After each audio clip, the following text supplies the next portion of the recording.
faiblesse humaine et miséricorde divine.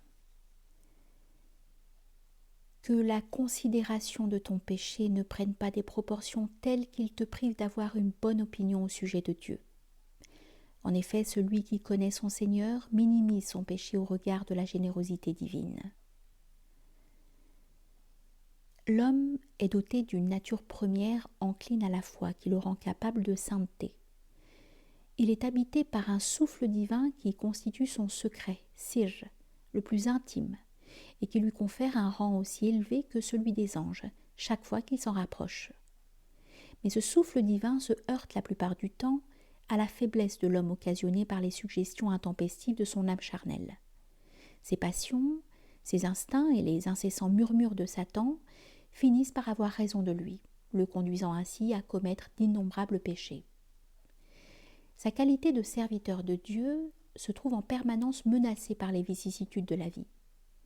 Traversé par cette éternelle contradiction entre ses élans spirituels et ses inclinations mondaines, le croyant témoigne tantôt de rectitude, tantôt d'égarement.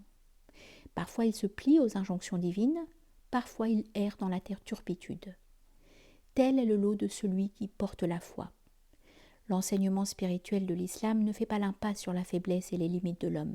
Bien au contraire, Dieu a pris en considération la fragilité humaine dans la révélation de son message, comme en témoignent plusieurs versets du Coran qui rappellent systématiquement la nécessité de cheminer dans la limite de nos capacités. Mais si Dieu n'attend pas de nous la perfection, il exige au moins le regret dans nos manquements, qui doit se traduire par un retour sincère à sa présence. Il arrive que notre volonté de repentir se heurte à la mauvaise opinion que nous avons de notre Seigneur, comme si les erreurs humaines pouvaient limiter la miséricorde divine. Le croyant ne doit pas s'exagérer son péché au point d'oublier la bonté infinie de Dieu. La véritable erreur du transgresseur est de se croire indigne du pardon d'Allah.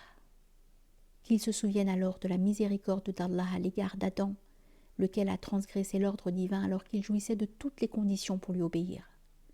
Créé par les propres mains de Dieu, honoré par la prosternation des anges et logé au paradis, y a-t-il meilleures conditions et climat plus favorables pour servir Dieu ? Aucune circonstance atteignante ne pouvait justifier sa désobéissance. Pourtant, il a bénéficié pleinement de la miséricorde de Dieu, qui en a fait un prophète et un repère pour l'humanité.